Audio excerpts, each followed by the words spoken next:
Sometimes love isn't enough.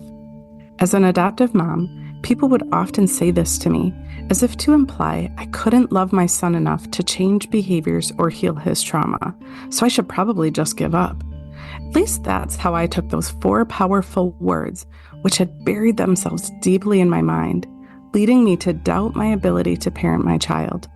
Sometimes love isn't enough. That is the truth. Oftentimes, you need love and powerful, personalized tools to raise a child who's experienced trauma and disrupted attachment, or a child who you're struggling to connect with. I am on a mission to help parents raising kids with a tricky past to show up with unconditional love and practical tools to lovingly manage even the most challenging of times. Be sure to subscribe to our podcast and follow us on Instagram and Facebook. Plus, if you like what you hear, I'd love for you to leave a review. Now let's get to the good stuff.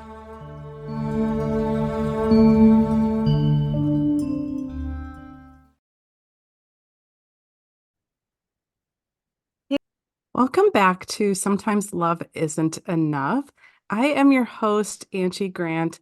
I am the adoption coach, and I just love helping parents who are really struggling with behaviors to not only figure out what is underneath their child's behaviors, but then giving them really practical tools to shift how they're responding to their kiddos, how they are responding to those behaviors. So, anyways, for today's episode, I want to talk about this topic that it's something that I have thought about and kind of giggled about, quite frankly, for decades.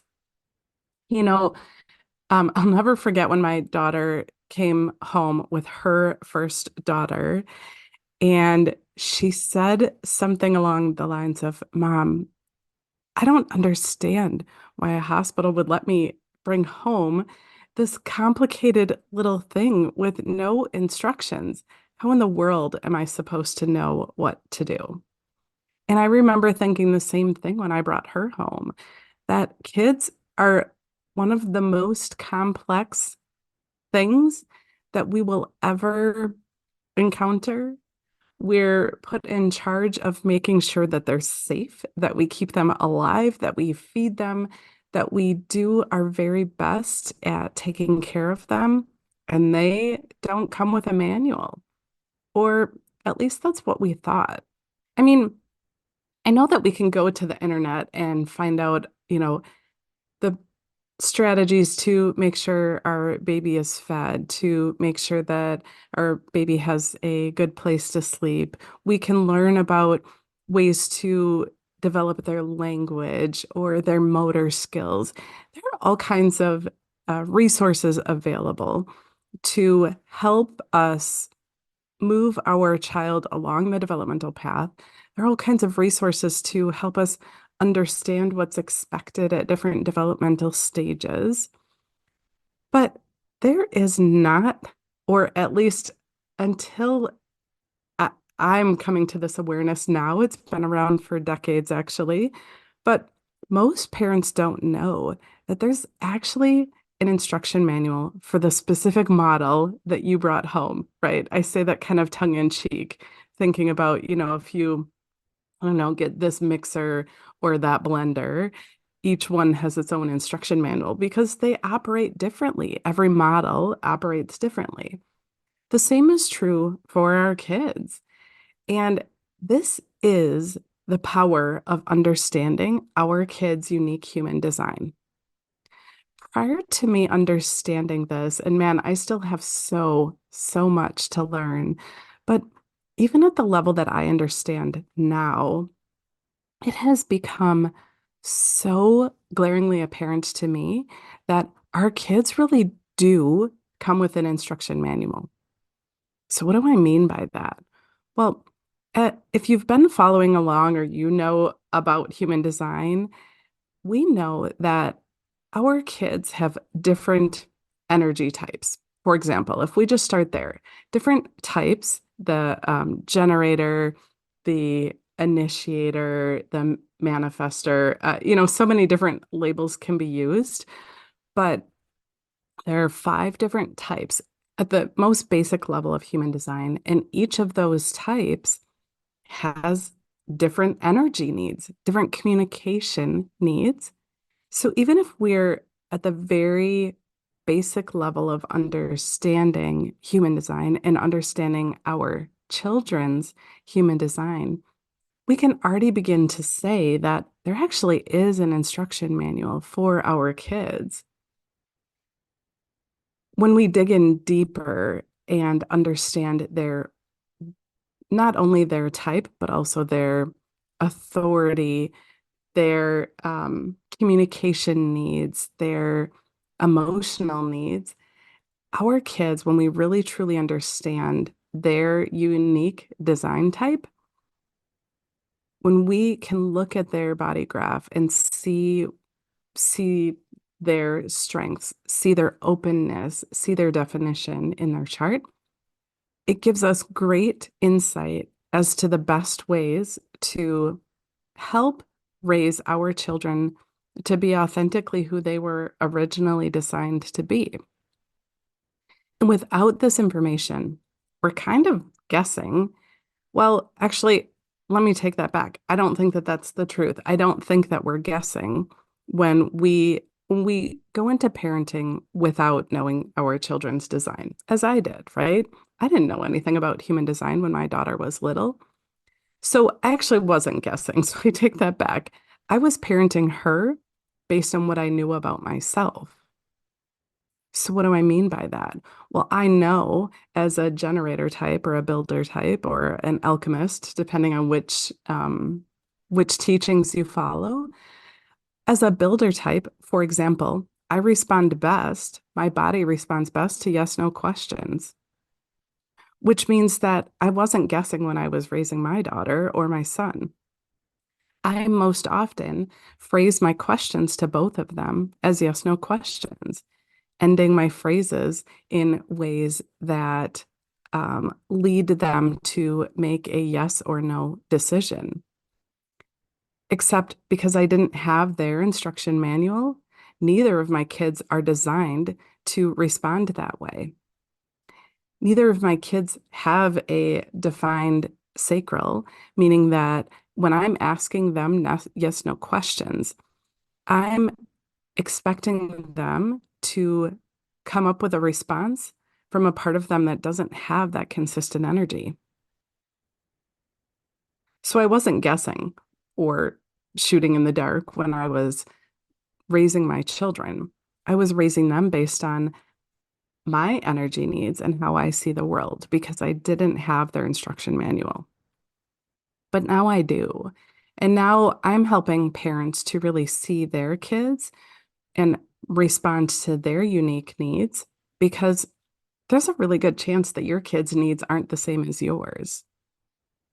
There's actually a really good chance that your kids' needs match your parents or their most likely if you're a mother, there's quite a bit of information to say that children inherit much of the elements in their design from their maternal grandparents. So there's a good chance that your kids' energy needs match your mom's or your dad's. And so knowing that, even just at that very, very surface level, can have a profound impact on how we raise our kids. So, like I said, communication is one of those areas where we know that understanding our kids' unique design type can have a huge impact on the way that we interact with our kids so that we help them be authentically them. My example about yes, no questions, right? Those with an open sacral need open-ended questions. They don't have a defined sacral, that consistent energy to respond to yes, no questions. That doesn't mean they can't answer yes, no questions, but when they give that answer, it's coming from a place that they don't have consistent energy.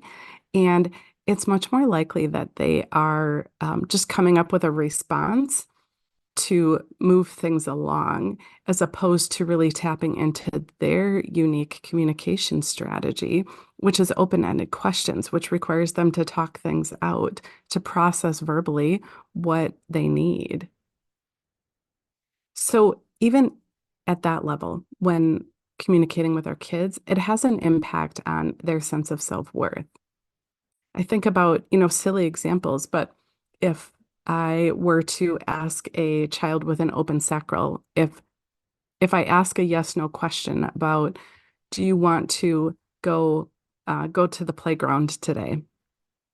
And the child gives me a yes answer, even though their sacral doesn't have consistent energy. They say yes because um, there could be so many reasons in their design that would lead them to saying yes. Maybe they are more likely to want to please others and might think that I want to go to the playground. So saying yes might be the best idea. Or, I mean, there could be so many other reasons.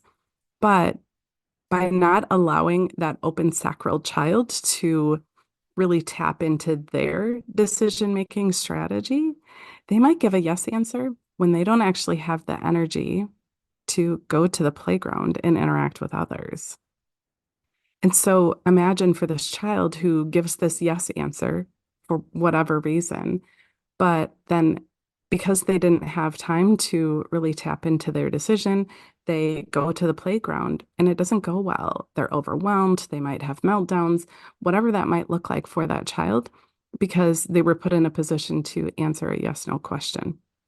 So, so communication is one piece of it, and that's a very simplistic look at communication.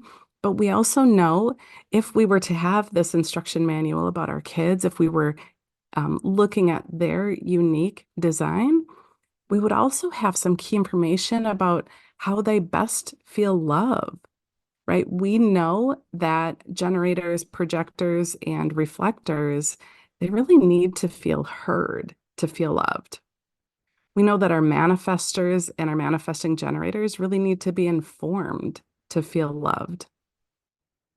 We know that those of us with a defined G center to the throat need to feel accepted. We also know those with tribal circuitry need connection and touch in order to feel love. And so, again, just some real basic examples about how really understanding our kids and having that instruction manual about them can have a profound impact on the way that we show up for our kids, the way that we respond to our kids, the way that we communicate and connect with our kids. I also know too that in addition to communication, helping our kids feel love, helping our kids um, to or us just responding to our kids in the way that they need to. I also want to just throw out there that we also have our own manual, right? We have an instruction manual for ourselves, but our kids don't know what that is. Our kids are experiencing their own energy, they're experiencing their own emotions, their own thoughts, and they're amplifying the thoughts and energy and feelings and fears of others, especially you as their parents. So while our kids don't have an instruction manual for us, they're probably not pulling our body charts like we are for them, hopefully. But just know that the more that we can show up authentically as our true selves and really understand who we really are, and the more that we can understand our kids, understand what they need, and shift the way that we show up for them so that we can help them be their full authentic selves, it it just sets our kids up to really move out into the world whenever that is. We know that our kids are having an impact on the world from a very young age, whether it's them lighting up the day of a teacher or helping a friend on the playground that maybe needed, somebody to show up for them.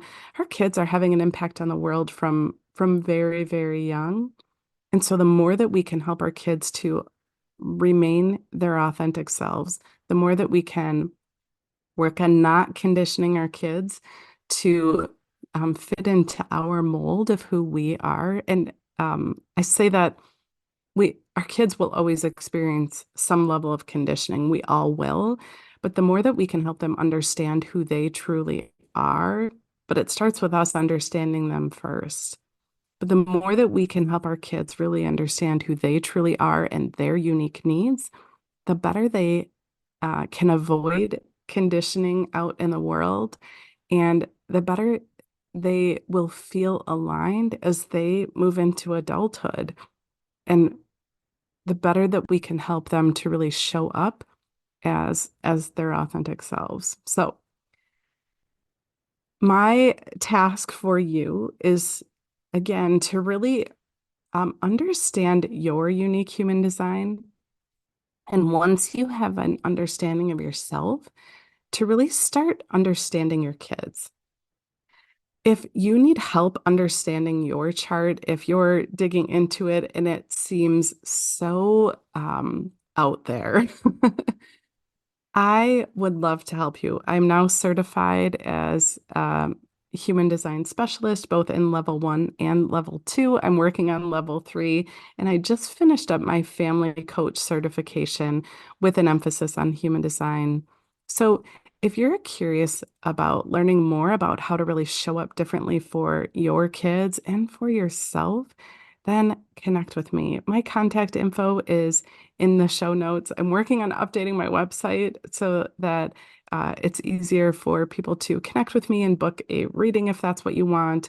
But anyways, I feel so much the power of understanding your unique design, and I just want to help you do the same for your family too, because knowing what I know now, I can't unknow it. Knowing what I know about my kids, what I see in them, what I know about myself too, and things that, of course, at my core, I always knew these things about myself, but man, I've been conditioned to be be somebody who wasn't truly me. So I'm really working on deconditioning and becoming the best version of me that I know how to be. But this tool of really seeing myself has it's been pivotal in that change. So anyways, that's it. Thank you for hanging out for another episode. And yeah, my practical tool for today is look up your human design and reach out if you have questions or want somebody to walk you through it, because it will change the way you see your kids. So that's it. Thanks so much for hanging out today, and we will connect soon.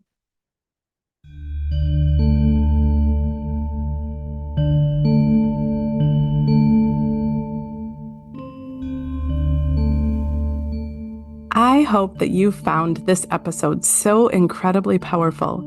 Thank you for joining us for Sometimes Love Isn't Enough. If you resonated with what you heard here, please subscribe to this podcast and give us a review. You can also follow us on all the socials.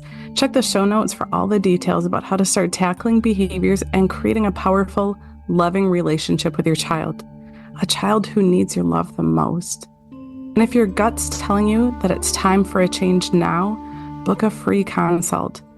I'd love to help you love unconditionally and show you that you have that power within you.